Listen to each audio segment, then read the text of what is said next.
ناظرین کرام، رات یہ خبر جنگل میں آگ کی طرح پھیل گئی کہ قادیانیوں کو اقلیتی حکومتی عہدے پہ شامل کیا جا رہا ہے، جس کی وجہ سے مسلمانوں میں ایک شدید غم و غصے کی لہر دوڑ گئی کہ یہ ایسا کیوں ہونے جا رہا ہے۔ تو ہم اس وقت گفتگو کریں گے فضیلت الشیخ جناب سید محمد سبطین شاہ نقوی حافظہ اللہ تعالیٰ سے، کیونکہ آپ پہلے بھی ملک پاکستان کی بڑی بڑی کانفرنسز میں اس خدشے کا اظہار کر چکے ہیں کہ اس حکومت میں قادیانیوں کو حکومت کا حصہ بنانے کی پوری کوششیں کی جا رہی ہیں۔ ہم گفتگو کرتے ہیں جناب سید محمد سبطین شاہ نقوی حافظہ اللہ تعالیٰ سے۔ محترم شاہ صاحب، یہ ملک پاکستان میں کیا ہونے جا رہا ہے اور کس کے کہنے پہ یہ ایسا ہو رہا ہے؟ الحمدللہ وحدہ والصلاة والسلام علی من لا نبی بعدہ، اما بعد فاعوذ باللہ السمیع العلیم من الشیطان الرجیم من حمزہ ونفخہ ونفثہ، بسم اللہ الرحمن الرحیم۔ ما کان محمد ابا احد من رجالکم ولکن رسول اللہ وخاتم النبیین وکان اللہ بکل شیء علیما۔ پوری امت کا اس بات پر اتفاق ہے کہ نبی رحمت صلی اللہ علیہ وآلہ وسلم اللہ تبارک و تعالیٰ کے آخری نبی، آخری رسول ہے، اور آج تک سب سے بڑا اجماع امت کا اسی عقیدے اور اسی منہج پر ہے کہ جو شخص بھی نبی علیہ الصلوۃ والسلام کے بعد آج تک، آج سے لے کر قیامت تک کسی بھی معنی میں اپنے نبی ہونے کا دعوے دار ہے، تو ایسا شخص زندیق ہے اور مرتد ہے، اور اس کی سزا جو ہے شریعت میں نبی اکرم صلی اللہ علیہ وسلم کا ارشاد گرامی ہے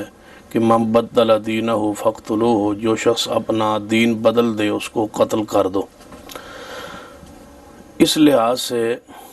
قادیانی جو ہے وہ صرف کافر ہی نہیں بلکہ ساتھ ساتھ وہ مرتد بھی ہے۔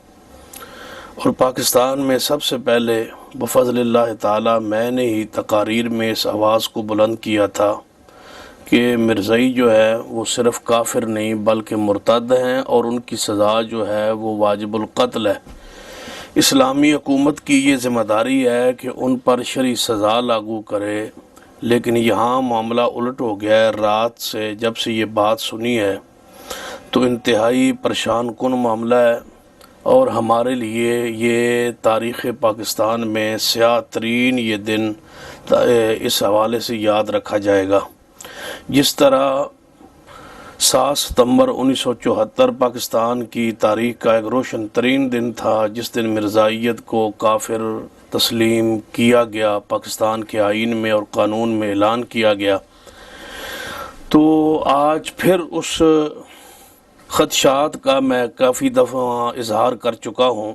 اپنی گفتگو میں، اپنے معاملہ تقاریر کے سلسلہ میں۔ بہت دفعہ اس کا میں پہلے بھی اظہار کر چکا ہوں۔ یہ کرتارپور کا بارڈر سب سے پہلے کھولا گیا، اور اس میں بھی سامنے سکھوں کو رکھا گیا، جبکہ اس کی آڑ میں مرزائیت، قادیانیت کے لیے قادیان کے راستے کو ہموار کیا جا رہا تھا۔ لیکن بہت سارے لوگ جو اس پر نہیں مانتے تھے، لیکن آج وہ ہمارے جو تحفظات ہیں اس کو تقویت پہنچ رہی ہے کہ رات کو پاکستان کے وزیر اعظم عمران خان صاحب نے یہ فیصلہ کیا ہے اور یہ حکم دیا ہے مذہبی امور کو کہ آپ قومی جو کمیشن ہے اقلیت کا، اس کو اثر نو ترتیب دیں اور اس کے ہر مذہب سے رکن لیا جائے، حتیٰ کہ مرزائی اور قادیانیت سے بھی ایک رکن لے لیا جائے۔ اور اس سے آگے جو افسوس کن معاملہ ہے وہ یہ ہے کہ اس کا سربراہ بھی کسی غیر مسلم کو بنایا جائے، اس قومی کمیشن کا سربراہ بھی جو ہے وہ کسی غیر مسلم کو بنایا جائے، اور مجھے خدشہ ہے اس بات کا کہ وہ بھی سیٹ، وہ بھی عہدہ منصب جو ہے مرزائیت کو ہی دینے کا پروگرام اور پلان لگتا ہے۔ اس سے آگے ذرا توجہ فرما لیں کہ یہ اگر صرف اقلیت قرار پا گئے اور اقلیت کے حقوق انہیں مل گئے، اس کے بعد کیا ہوگا کہ سب سے پہلے پنجاب اسمبلی میں مرزائیوں کو سیٹیں الاٹ کی جائیں گی، اس کے بعد قومی اسمبلی میں مخصوص نشستوں پر اقلیت کے بنیاد پر ان کو قومی اسمبلی کی سیٹ ملے گی۔ جب قومی اسمبلی کی سیٹ ملے گی، جس طرح مسیح اقلیتی جو ہیں وہ کسی نہ کسی وزارت پہ آ جاتے ہیں، تو یہ مرزائیت اور قادیانی بھی کوئی نہ کوئی عہدہ اور منصب اور وزارت لیں گے اقلیت کے نام پر۔ پھر ہر ضلع میں یہ جتنی امن کمیٹیاں ہیں جہاں تمام مذاہب موجود ہیں، وہاں مرزائی بھی ہمارے ساتھ ٹیبل پہ بیٹھے ہوں گے، بطور رکن امن کمیٹی بیٹھے ہوں گے۔ پھر پنجاب کی حد تک جو بین المذاہب امن کمیٹیاں ان کا یہ حصہ بن جائیں گے، یعنی کوئی جگہ ایسی نہیں رہے گی جہاں یہ مرزائیت اور قادیانیت نہیں پہنچے گی۔ تو ہمارے شروع سے تحفظات تھے کہ یہ حکومت مرزائیت کے لیے راستے ہموار کر رہی ہے، ان کو مختلف مناصب پر لانے کی کوشش کی جا رہی ہے۔ آج وہ ہمارے سارے تحفظات درست ثابت ہوئے۔ آج کہاں ہے وہ شیخ رشید جو پچھلی اسمبلی میں بول کے کہتا تھا کہ میری ختم نبوت کے لیے جان حاضر ہے؟ آج وہ اسی اسمبلی کا حصہ ہے اور اسی حکومت کا حصہ ہے۔ کیوں نہیں وہ رات سے لے کر اس وقت تک اس کی طرف کوئی کل سے لے کر یعنی آواز آج تک اس کی نہیں آئی؟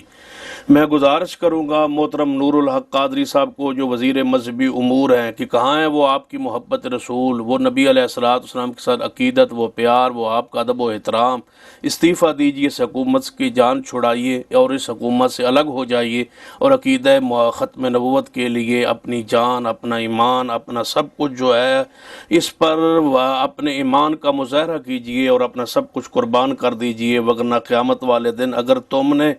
وزیر مذہبی امور کی حیثیت سے اگر تم نے قومی یہ اقلیتی کمیشن کو جناب اس کو قائم کر دیا اور اس کو اثر نو تشکیل دے دیا اور مرزائیت کو اس کا حصہ بنا دیا، تو یہ ایسی تاریخ سے آپ اپنے ماتھے پر ایسا ایک سیاہ ٹیکا لگ جائے گا جس کی آپ ساری زندگی نہ دنیا میں نہ آخرت میں کوئی آپ کی جو ہے وہ رسوائی مقدر بن جائے گی اور کوئی ڈھوئی نہیں ہوگی نہ دنیا میں نہ آخرت میں۔ اس لیے میں گزارش کروں گا، حکومت سے مطالبہ کرنا چاہوں گا کہ ہر صورت میں اس فیصلے کو فوری طور واپس لیا جائے۔ مسلمان جان دے دیں گے لیکن یہ چیز برداشت نہیں کریں گے، اپنا سب کچھ لٹا دیں گے، لیکن عقیدہ ختم نبوت کے تحفظ کے لیے ہم اپنی اولادوں کو، اپنے مالوں کو، اپنی جانوں کو، اپنی عزت کو، اپنے وقار کو، آرام کو، سکون کو، سب کو ختم کر سکتے ہیں۔ لیکن یاد رکھنا عقیدہ ختم نبوت پر آنچ آئے، یہ ہمارے اسلاف آل الحدیث کی اسلاف کی یہ ایک تاریخ ہے، لہٰذا ہم اس صورت کو کسی صورت میں برداشت نہیں کریں گے۔ فوری اس فیصلے کو واپس لیا جائے۔ کیونکہ مرزائیت جو ہے یہ صرف کافر نہیں ہے بلکہ مرتد ہیں۔ ہاں، اگر اس صورت میں بھی اگر آپ نے یہ قدم اٹھانا ہی تھا تو جو آپ اس وقت خلیفہ ہے مرزائیوں کا نام مراد مرزا مسرور جو ہے، اس سے آپ لکھواتے کہ ہم غیر مسلم ہیں، ہم کافر ہیں، ہم تسلیم کرتے ہیں، لہذا پاکستان کے آئین میں لکھا ہوا ہے کہ یہ کافر ہیں، تو اس پاکستان کے آئین کو یہ مرزائی نہیں مانتے، یہ زندیق ہیں، کہتے ہیں کہ ہم مسلمان ہیں، بلکہ وہ ہمیں کافر کہتے ہیں۔ سر ظفر اللہ خان جو وزیر خارجہ تھا، بانی پاکستان محمد علی جناح کا جنازہ اس نے نہیں پڑھا تھا، اور علامہ اقبال رحمۃ اللہ علیہ کو آپ پڑھ کے دیکھ لیں ان کا مرزائیت کے بارے میں کیا تصور نظریہ تھا، تو لہذا اس بات پہ غور کر لیں۔ یہ مفکر پاکستان، بانی پاکستان کے نظریات کی بھی یہ چیز خلاف ہے کہ آپ مرزائیت کو جو ہے وہ اس قسم کی پشت پناہی کریں اور اس قسم کے ان کو اہم مقام پہ لانے کی کوشش کریں، تو فوری حکومت اس فیصلے کو واپس لے، وگرنہ مزاحمت ہوگی اور اہل اسلام کبھی بھی اس کو برداشت نہیں کریں گے۔ اور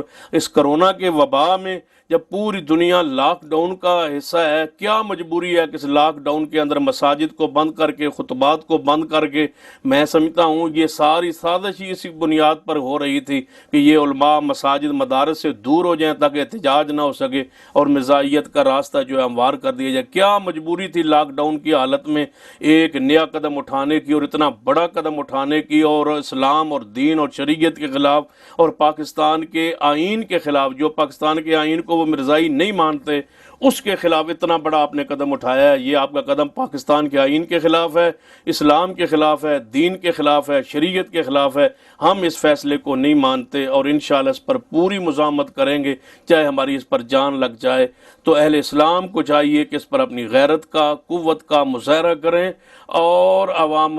اس طرح اس تحریک کو چلا دیں سوشل میڈیا کے ذریعے، جس طرح بھی کسی کی طاقت استطاعت ہے وہ اپنی زبان کھولے اور اس کو اور سر عام اس کا رد کرے کہ ہم اس چیز کو کبھی برداشت نہیں کریں گے۔ اللہ تعالی ہمیں اس عہد پر قائم رکھے اور اسی پر زندہ رکھے اور اسی پر موت دے۔ اقول قولی ھذا واستغفر اللہ لی ولکم ولسائر المسلمین وآخر دعوایا الحمد للہ رب العالمین۔